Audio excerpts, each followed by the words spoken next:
Today is Tuesday, September 22nd, 2020. My name is Jackie Pelota, and I am interviewing Priscilla Bell for the Voces Oral History Center at the University of Texas at Austin. Please know that this interview will be placed in the Nettie Lee Benson Latin American Collection at the University of Texas at Austin. If there is anything you do not wish to answer or talk about, I will honor your wishes. Also, if there's something you do want to talk about, please bring it up and we'll talk about it. Because we're not conducting this interview in person, I need to record you consenting.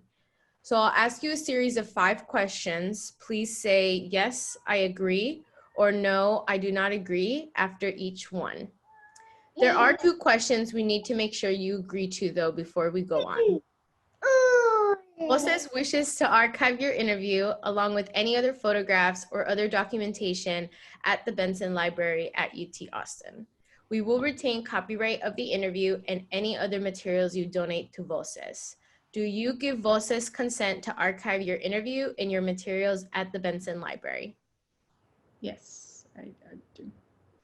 Do you grant Voces copyright over the interview and any material you provide? Yes. Do you agree to allow us to post this interview on the internet where it may be viewed by people around the world? Yeah. Thank you. So we have the questions in the pre-interview form that we filled out previously. We use that information from that form to help in research. The entire form is kept in a secure Voces server, and before we send it to the Benson, we would have stripped out any contact information from yourself or family members. So that contact information will not be part of your public file. Your public file will only be accessible at the Benson Library. Do you wish for us to share the rest of your interview in your public file available to researchers at the Benson? That's fine. And this is the last question. On occasion, Voces receives requests from journalists who wish to contact our interview subjects. We only deal with legitimate news outlets. Do you give consent for us to share your phone number or your email with journalists? Email's fine. Yeah. Okay, awesome. Thank you. Yeah, our director was a journalist previously, so that's why we always have to ask that question, because she has a lot of connections and folks sometimes ask. But thank you for sticking with me. I know that that's long, but you know, we're in Zoom right now, so that's what we have to do. But we can get started by Priscilla, you just sharing a little bit about yourself. Okay. So I am a 4th year PhD student at a university in the Southeast right now. I am also a mom of 1. I am currently married, and most of my family is between Florida, California, and New York. I'm currently recording this from Germany at the moment, where I'm temporarily living. That's about it. So how, can you share more about that? You know, how did you get to Germany? Why, you know, why February? So my husband got a position here in February of 2020. Due to the COVID pandemic, we were delayed in getting out here, we being my son and I. Yeah, with flights canceled and travel down, it took us almost 6 months before we could get back together. So we just arrived August 2nd, August 3rd. So yeah, and then we'll be here. He'll be here through 2022. How was that 6-month separation period for you? That's a long time. Yeah, it is a long time. Because of the nature of my husband's work, we've spent a good chunk of our time long distance. So that was okay. Not great, but you know, something I've been a little used to at this point. But definitely what made it more difficult is with childcare and everything being so limited. with, really pushing to quarantine and everything, I was essentially solo parenting for the last 6 months. So that definitely made it a lot harder, especially with like a fresh toddler who is trying to explore the world. So doing that primarily by myself, I had some family assistance, but it was definitely like a little minimal. And so that unfortunately, it could be worse, but unfortunately just delayed my like education a little bit in terms of like my, how much I was able to get done, because my time was just very limited. So obviously he needs a lot of focused attention. So it was hard, but it's manageable. And I think in the big scheme of things, it's, things could have been much worse. Yeah. You talked about, it being difficult, not from the childcare aspect, but then, you also had your education that you were trying to finish, you being in your 4th year. Can you describe, I guess, what a day, typically looked like for you during the pandemic when you were still in the United States? Yeah. So I definitely was pretty much not just, but definitely just stay at home momming. So my schedule revolved around my toddler schedule. So, up 7:30 and breakfast and, morning routines, teeth brushing and diaper changing and just getting up and going. Post breakfast, it was our outside time just to make sure he did get some fresh air. There's a park, thankfully, like right next to my grandmother's house, like immediately neighboring my grandmother's house. That especially during the week wasn't too busy. I think because a lot of folks in that area were probably working from home. So we were able to get out almost every morning and not feel super concerned, that our health would be compromised by doing that. So we would spend some time outside, come back for lunch or snack, depending on the time and how hot it was. And then after lunch, bedtime or nap time, and then up again and more snack and more playtime. And eventually we hit dinner time and then bedtime routines, a bath and reading and just getting to bed. So that was probably around 7:30 p.m.-ish. So it was like a 12 to 13-hour day with him, and then cleaning everything up from dinner and just the kitchen and the craziness from being with a toddler for 12 hours. So by the time I got started on my work, it would be probably 9 p.m. So I'd be lucky if I got in, maybe 2 hours worth of work. So at that point, you're so exhausted from the day. So yeah, definitely just work took a back seat completely. Yeah. Yeah, I'm sure that was really exhausting, and that was just one day, and imagine 6 months of that. Were, because you had this adjusted schedule due to the pandemic, in considering your education, were your advisor or faculty or other students supportive during this time? Yeah, my advisor was the person who I had primary contact with, because at this point I wasn't taking courses anymore as of spring, so that definitely was really helpful. So yeah, my advisor was very supportive, and then I began working on my qualifying exams during this time, which had already been pushed back, just delays in general for like life, but they weren't giving me what I perceived to be double time. They didn't make it explicit, but I know on our phone call, they stated they wanted to create a qualifying exams that would be appropriate for a month-long exam. But they gave me 2 months to do it because of my schedule. Like I just said, I mean, pretty much, having maybe 2, maybe 3 hours to work every day.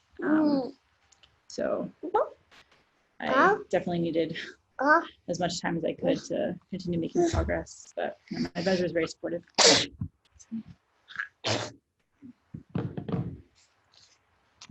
Just give me 1 second. Would you say that other, I know that some programs are different where they might be cohort based and or less traditional. So if you did have a cohort of folks, would you say that this was something, impacting folks in the cohort in general? Maybe, even if they didn't have children, I'm sure that the ability to complete work maybe was difficult across the program. Would you say that in conversation with folks that was apparent?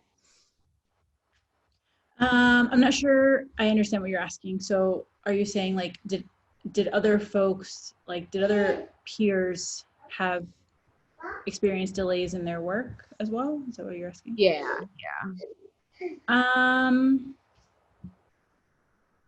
Not really sure, because most folks don't have children, and so their responsibilities were pretty much 100% to school. And thankfully, I haven't experienced anyone in my immediate PhD network who was impacted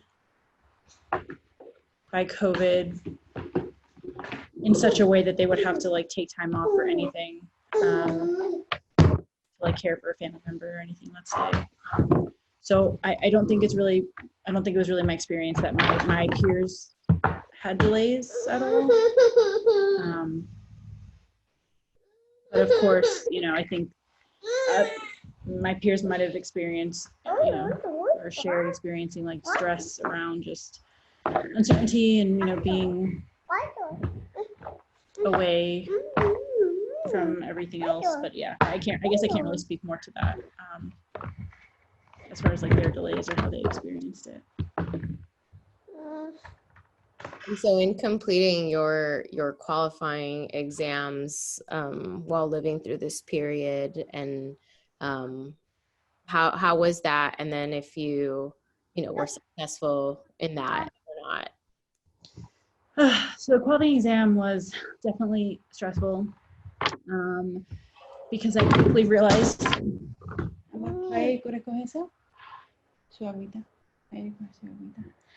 I quickly realized that the 3 hours that I was getting a day was not sufficient. And I was definitely getting stressed about that because I think the decision to have a child during my PhD program, a lot of thought went into that. It was definitely planned, but in that there were just natural delays. There were just delays as a result of, becoming a new parent. I took the first semester off that he was born.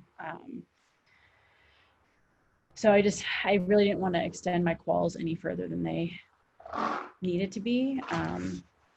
And where I was in South Florida, and I believe still is, COVID was very high.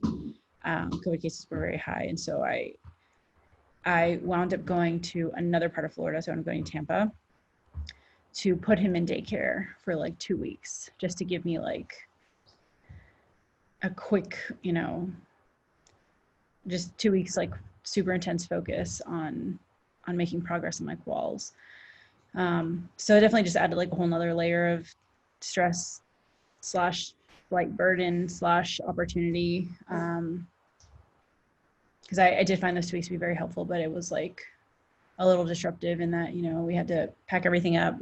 Babies require too many things. I don't know why they have so much stuff, but I had to pack everything up and drive like, 4 hours north and, get him situated and then start a new schedule with a daycare involved, just so that I could come out barely finishing everything on time. And during that time, during that 2-month period of my qualifying exams, we got permission for me and my son to come over to Germany, which was great, but also definitely added another element of, hey, we're packing up our entire life right now. Because I had moved everything down south. And so I had to pack everything up and get a storage unit and, prepare everything to get over here, plus just get prepared to travel with a 1-year-old on a flight for 20 hours in the middle of COVID. So there's just like additional like safety precautions. And that was like the last week. We flew August 2nd and my quals were due August 10th. So that week leading up to that was like definitely very stressful, and there's just a lot. It was a lot during these 2 months, but it happened. I got them done. Once we got here, my husband took our son, every night after work. Like he got home and immediately took him. So I, was able to get in like at least 5 hours of work done every night, and then took him for that entire first weekend. So I, powered through the last weekend and, turned it in that following Monday, the 10th. And then a few weeks after that, I did my oral defense and passed. So that part is done. Yeah. Well, congratulations again. I know I told you congratulations before, but it's like a really big accomplishment, especially considering everything that you've had to go through these last couple months as well. Yeah. Can you share more about that experience defending over Zoom? Yeah. I don't know if it would have been more maybe intimidating in person, but it wasn't bad. I don't know. I think also Zoom has just been normalized at this point. We're 6, 7, 8 months into this pandemic, and pretty much everything is operating via Zoom. So I don't know, that part felt like decently okay. But normally, I guess they do have the candidates students leave the room and then they like deliberate, and so I had to like log on and log off and log back on to Zoom like twice while they like discuss their own things. So that was just that was interesting. Although Zoom has rooms, so they could just put me in a room, but I don't think they knew how to do that. So yeah, I mean, it was fine. Internet, like for like 2 seconds, my location where I had set up to like do my oral defense, the internet started cutting out, and I was like, oh my gosh. But other than that, it was fine. It's a good experience. So. And you had talked previously as well about having to fly and relocate with a toddler during COVID. So can you share more about that experience, observations, just kind of what you saw during that time? Man, I feel like it's such a blur.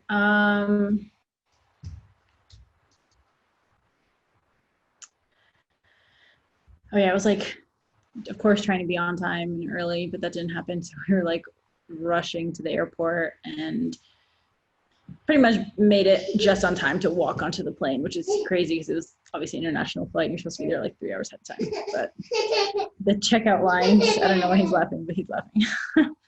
The checkout lines, or the check-in lines to like do baggage was very long, very lengthy. So I think that contributed to like just walking onto the gate.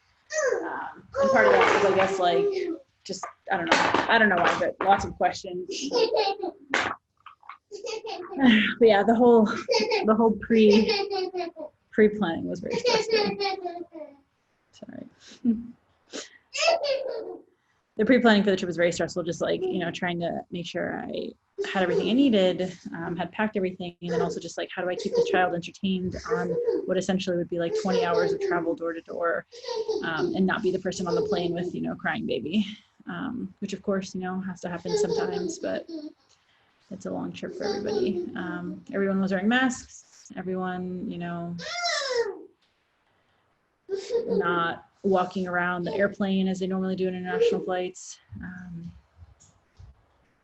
So other than that was fine. We had, thankfully, he was like considered a in-lap infant since he's like under 2, and I didn't purchase an extra seat for him. But luckily we had the seat next to us that was available. So it was just like the 2 seats that were on the side. So we had our little area, and that was good.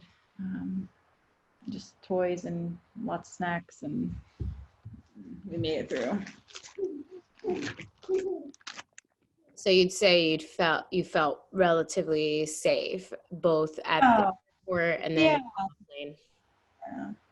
Yeah, I mean, I wouldn't say that I was definitely concerned before getting there to the airport. Like the days leading up to it, I was like, you know,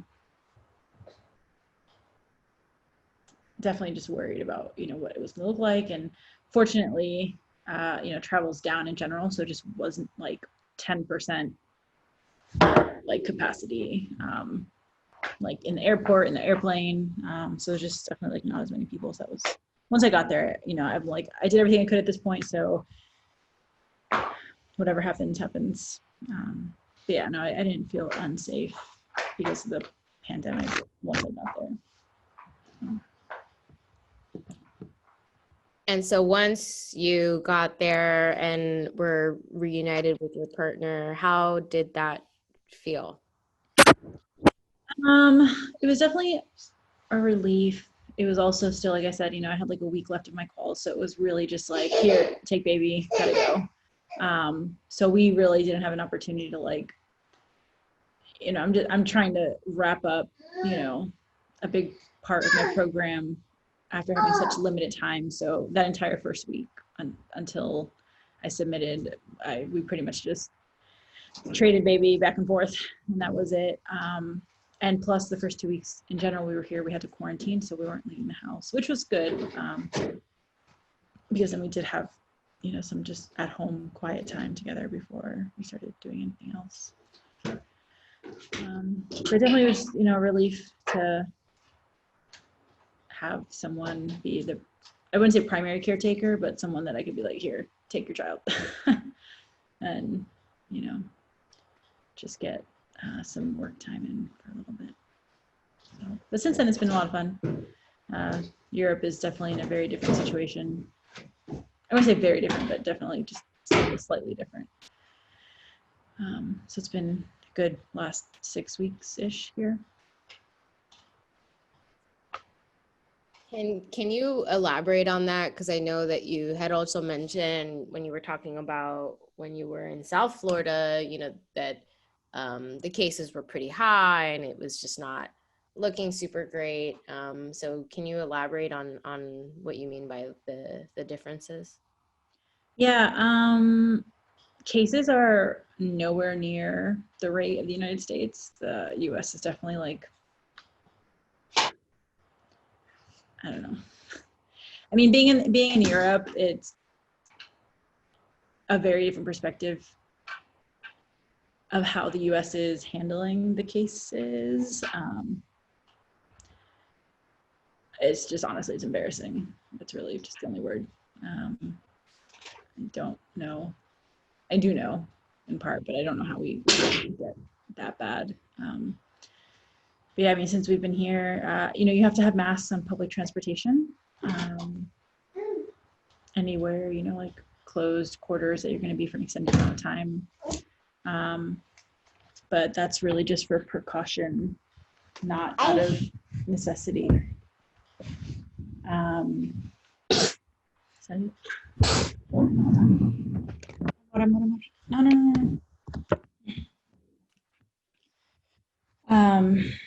But yeah, I mean, we've been able to do some traveling, not too much, you know, we're not trying to like, hold on. Trying to, you know, take too much advantage. It is still a pandemic and it's still in the area. And there are definitely like different hotspots forming, but I don't know, it's just entirely different. We can just walk outside and not have to be worrying about COVID or passing, you know, tons of lines because people are still unemployed. I remember when I was in South Florida, like passing literally miles of cars that are waiting for groceries, just on a daily basis, because people are still out of work because of how COVID has been handled. Yeah, it's not the same here. You mentioned that when you step out and go on public transport and just kind of anywhere, folks are wearing masks. Have you, and I know you haven't been there like super long, but have you seen any opposition to wearing masks? There's a very minor, I've heard of like one group in like Berlin, which is like 6 hours away, that did like one weekend protest of like anti-mask whatever, and that was like, I guess like drew like 1,000 people, I think, but that's like the only thing that I've heard. It's definitely nothing like the US. I just heard there was like a flash mob in Target last week. I don't know if you heard that, but there's a lot more active anti-maskers in the US. Can you think of any other precautions or policies or anything that is substantially different from the US that you've seen thus far in Germany? Yeah, there's like hand sanitizers at like every entrance of every station, like randomly everywhere. And I don't know if it's like that now in the US, but like just hand sanitizer, hand washing stations available just on the streets. Just wash your hands, keep clean. I don't know, just that's the biggest thing that I've noticed. Other than that, it's just, people are just kind of living their life. Things are physically distanced, like in restaurants, you have tables that are further apart. And some things are still closed here, like nightclubs are closed.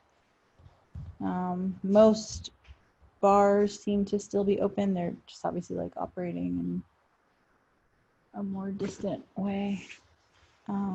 Like the tables further apart and whatever, but a lot of outdoor seating here. But yeah, I think that's it.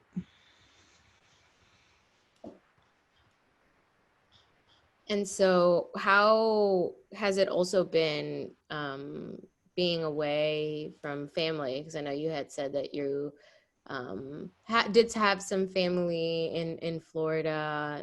What has the communication look like? And then how are they doing?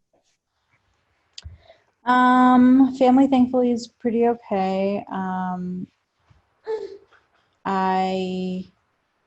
Communication has been a little bit harder, obviously, because like the time difference. So, I used to talk to them like every day, and now it's like, a few times a week, which is still a lot, but just the time difference is just harder. But as far as COVID, everyone's pretty much as quarantined as possible. My mom's working from home. A lot of other folks are retired already, or like just retired this last year, so they're at home. I don't have too many people in my immediate family or friend groups that are, I don't have anyone who's like anti-masker, anti-whatever in my immediate group social circles that I have. Yeah, everyone's fine. Thankfully, they're home and taking it, I guess, in stride as best I can. And so you said that I mentioned something in the beginning when you first moved that you'll be that your son will also have time, in Germany, but then also in the US. Does he know that you all have moved to like a different place? Like, does he miss like his like abuela? Like, how has that been?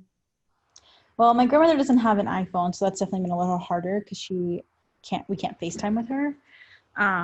But I do try to call her at least once a week so she can talk to my son and everything. And I definitely think he misses our puppy. So my puppy is currently with my aunt, but she does have an iPhone, and so we do FaceTime with our dog, and I think he gets very excited when he sees her. So I definitely think he misses her. Yeah, but we are going to be coming back and forth. So we're actually heading back November 1st. Ticket is not purchased just yet, but that's the plan. So it won't be, we will have not seen them for about 3 months. And that's it. We'll get to see them again, and then we'll come back, and yeah, we'll be a little bit back and forth. That's the current plan, at least right now. And I think you can correct me if I'm wrong. You're there for 2 years, and so what does that mean in terms of kind of like your next step, just in the program, and then just aside from the program, just professionally as well, moving forward? Yeah, that's definitely like the $1 million question. I don't know right now. I don't know how long I have left. I mean, my advisor typically, he has expressed that he thinks a 4-year PhD is not sufficient, that you can't sufficiently do what you need to do within 4 years. So he's more towards the 5-year timeline anyway. So I don't know. I don't see myself finishing anytime within the next year. Like this time next year, September next year. Maybe if I'm able to rush through, I could be done by an August graduation. But realistically, I would probably be doing a December graduation next year anyway. And then he's done. My husband's done in February, so it's like a month later, 2 months later.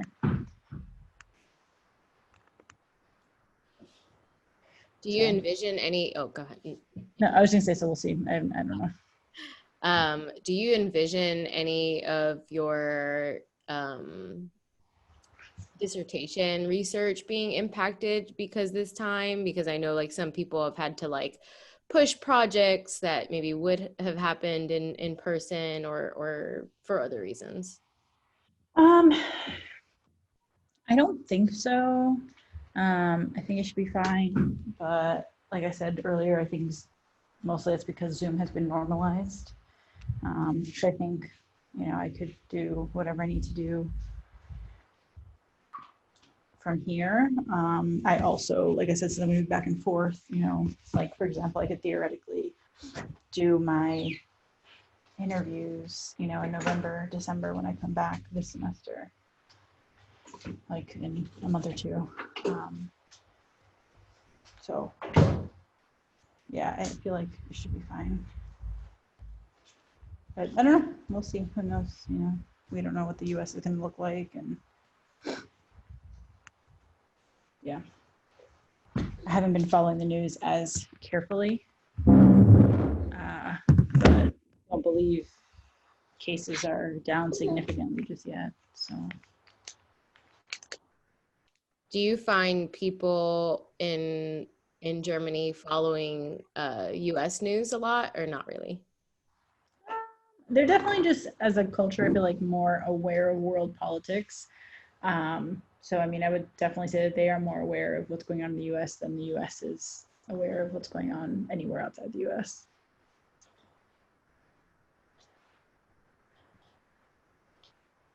So Priscilla, I want to be respectful of your time, and so I kind of want to end the interview with just asking if there's anything else that you wanted to share with me about your experiences with COVID, or just kind of living through this time in general.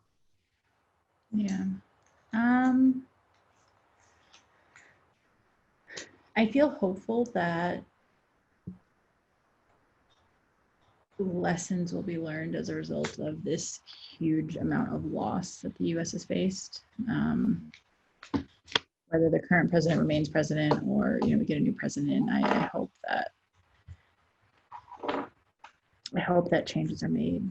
The pandemic task force or whatever it was referred to is maybe reinstated and funding is allocated to that again. And just learning how to, just lessons learned. I hope lessons have been learned, and I hope changes are made after we come out the other side of this. And I hope for whoever sees this in the future, because it's like a time capsule, that by the time this is useful in future contexts, that things will be in place to avoid such a huge loss of life moving forward. Well, thank you, Priscilla. I really appreciate you taking the time to share your experiences with me. It's always really refreshing to hear your son on the video, so it was nice plus for me. But I appreciate your time today. Yeah.